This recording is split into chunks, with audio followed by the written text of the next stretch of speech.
Hey everyone! So today I wanted to talk a bit about books that I'm excited to read. I think this is a really great type of video. I feel like everyone loves talking about books that they're excited to get or to get into. So first I want to talk a bit about books that are already out but I haven't read yet but I really want. And then I want to jump into books that haven't been released yet so we can all get excited about them. So let's get right in. So I'll start with the books that I actually own. So the first book is Little Fires Everywhere by Celeste Ng. I believe that many people say the less you know about this book going in, the better. So I don't really know much and I don't want to disclose much either. It's set in a suburb of Shaker Heights where everything is planned.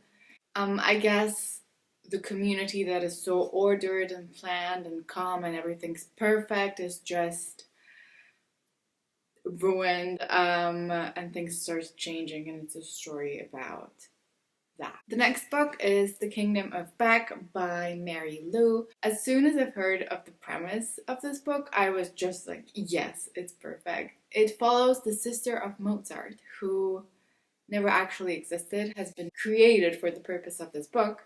And the sister of Mozart is actually very talented, much probably more than him, because of her position in the society as a woman and because of her father's tyranny. She is unable to actually shine and fulfill her potential. So one day, a magical guy from a magical land comes and says that he can make her wish come true. He can grant her the ability to compose, I believe. But in order to make her wish come true, she must pay some sort of price. It feels very original and unique. From what I've heard, it's also written in a very lyrical and beautiful way. Finally, we have Turtles All the Way Down by John Green. This is a book I ordered on a whim and have no regrets. All I really know about this is that there's a lot of anxiety representation. This book basically follows a character who is struggling with anxiety, and she and her best friend pursue the mystery of a fugitive billionaire. And that's all it really says in the premise.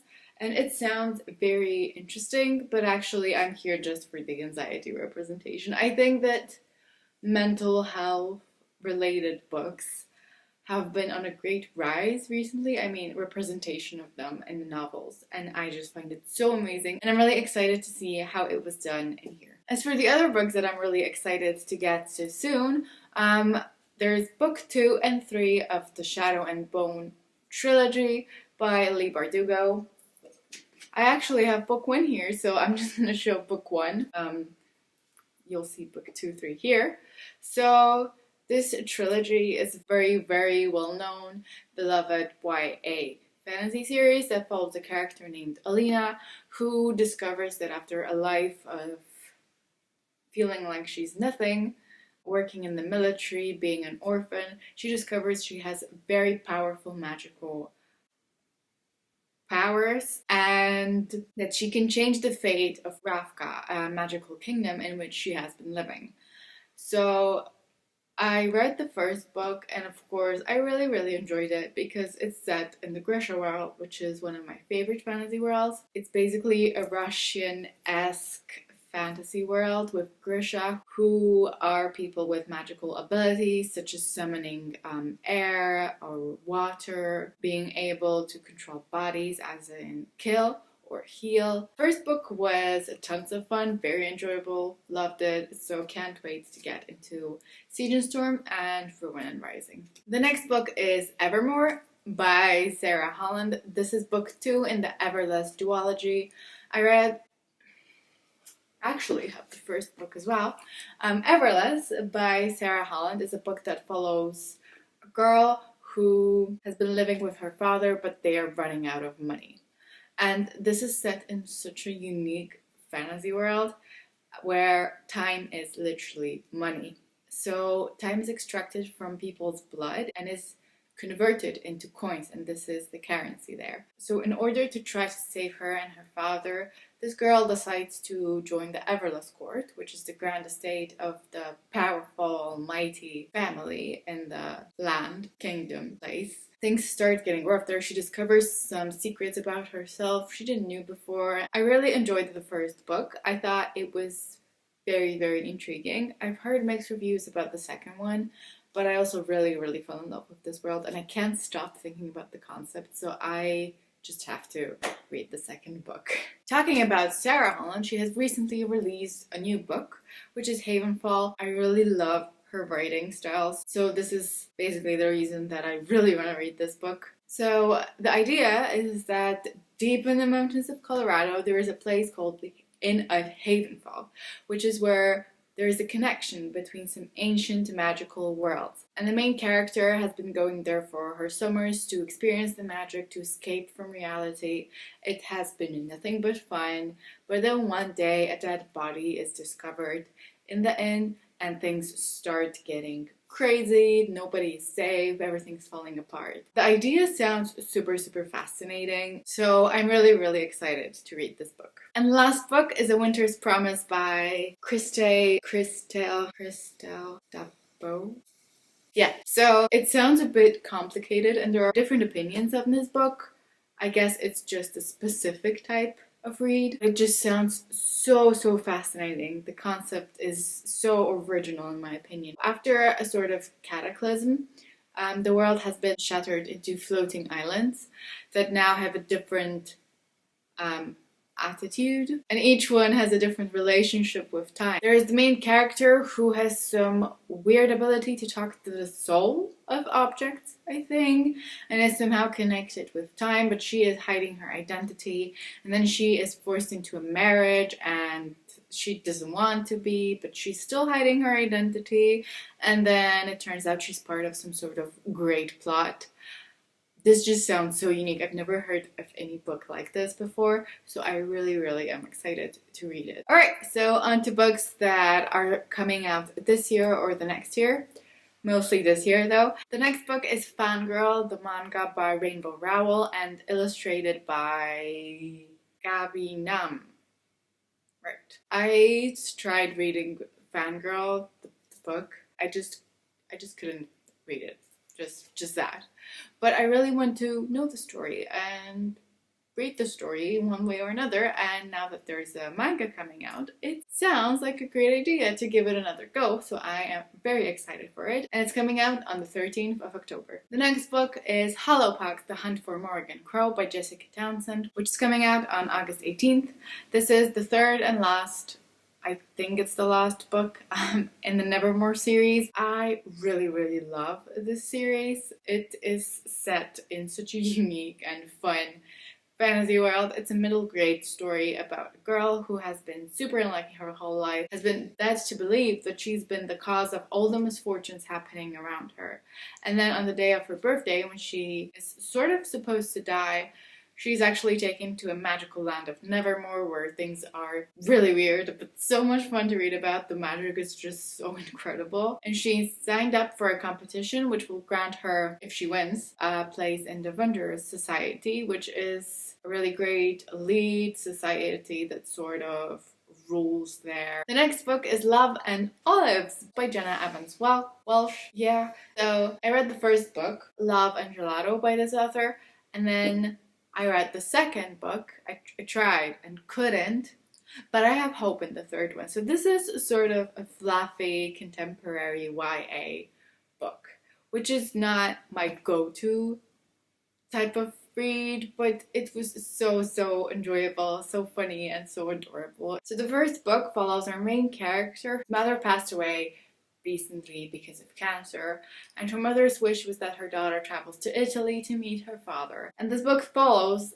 our main character who just tries to come to terms with her mother's death, tries to get to know her father and form a relationship, makes new friends, meets people, goes to parties, has fun, but also at some point she discovers her mother's diary, from the time when she was in Greece herself, and things start to get a bit complicated from there. So the third book follows a character. She is suddenly sent a postcard from her father, who is living in Greece, to come for a documentary, I believe, something like that. So she goes to Santorini, and things get a little bit awkward, and she's got a lot of questions. She hasn't seen him in years. There's probably some nice cute romance. So in the process, she also discovers that her dad might not have invited her to Greece for the documentary, but also for something much more important. Sounds great. It's set in Greece. What else can we possibly ask for? Love and Olives is coming out on the 10th of November. The next book is Instant Karma by Marissa Meyer.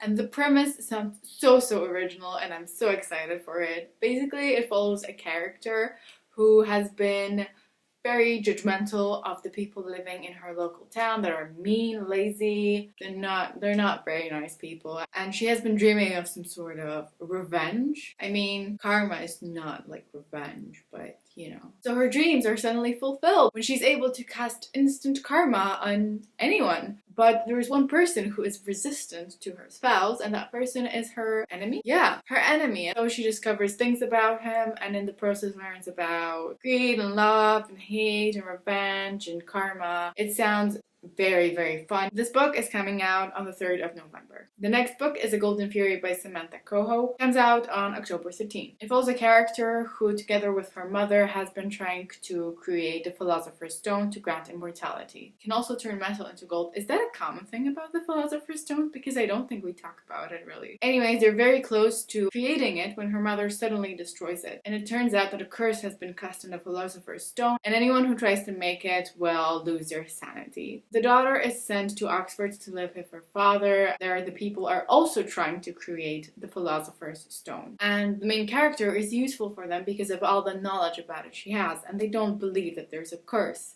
surrounding it. The idea sounds super interesting, super original. There are so many original books coming out right now. Very many set in France and England, or is it just those that I pick? I don't know. So I think there's gonna be a bit of mention about a relationship between a father and a daughter, since the two don't seem to know each other very well. So yeah, it's definitely gonna be interesting. So the next book is coming out quite soon. Mexican Gothic by Sylvia Moreno Garcia. Yeah, it's coming out on the 30th of June. And I don't really know much about it other than that it's a gothic story set in an isolated mansion in Mexico. There seem to be some magical or horror-esque or just gothic elements to it. It sounds super interesting. I don't really want to know much about it going into it. So the next book, I find the description for it to be a bit confusing, but it sounds really great. It's called Where Dreams Descend by Janella Angeles. It's the first book in a duology that she's writing. From what I understand, it follows some magicians that are in a competition to be part of this circus. So I think we follow some characters with interesting backstories that are part of this competition, and it also turns out that there's more to it. And there's some dark secret behind the competition, and things probably start getting a bit risky and dangerous. It sounds great. Going to be released on the 25th of August. The next book is Dust by Kara Swenson. This is the first book in a duology. So far it seems to be a duology, and it's a retelling of Peter Pan. It follows two characters. One is Claire, whose brother was stolen away as a child, and the other is Peter Pan, who is stuck in London and his island is falling apart. And the two meet, and I guess they try to save Neverland. I haven't read many retellings of Peter Pan, and this seems to be an interesting take on it. So I'm very curious to see how it goes. Will be released on the 21st of July. The next book is Set Fire to the Gods by Sarah Rush. Once again, a beginning to a series. From what I know, it's set in a world full of gladiators and gods and magical powers, and there's some revenge and things go wrong and the gods get angry. There's a rebellion and powers, and it sounds super fun. The main character's mother dies in the arena, and there's another arena now, and this book is coming out on the 4th of August. The next book I'm super excited about because it sounds so fun and original. It's The Star Daughter by Shweta Thakrar. So the main character is the daughter of a human and a star, and she has been pretending her whole life she's normal, but one day her powers get out of control and her dad ends up in the hospital. And then as she's trying to save her father, she ends up in a celestial court where she becomes her family's representative and takes part in a competition that will decide which family will be ruling the heavens now. So this book sounds amazing and I can't wait to read it. And it's going to be released on the 11th of August. And the next book I'm really excited about is The Invisible Life of Addie DeLaRue by V.E. Schwab. V.E. Schwab is one of my favorite authors of all time, so I know this is going to be amazing, whatever it ends up being. The premise sounds very intriguing and original as well. It follows a character who in 18th century France makes a bargain to live forever, but the bargain comes with a curse that she will be forgotten by everyone she meets. So her life carries on. Normally everything's cool, chill, fun, until one day she comes across a guy. It's been a few centuries, I think. She comes across a guy who remembers her name. The premise sounds super fascinating. I'm very curious about this book. And unfortunately, we have to wait till the 6th of October. So that's it for all the books that I'm excited for, whether it is to read soon because they're already out, or whether it's books that we still have to wait for. I'm very excited for every single one of them, and there are so many good books coming out right now, and I still have to catch up on those that are already out. Like, how do you ever combine that? How do you ever make peace with that idea? I do not know. But I hope you enjoyed this video. It was so much fun to film, and I hope to see you soon, and have a great day. Bye!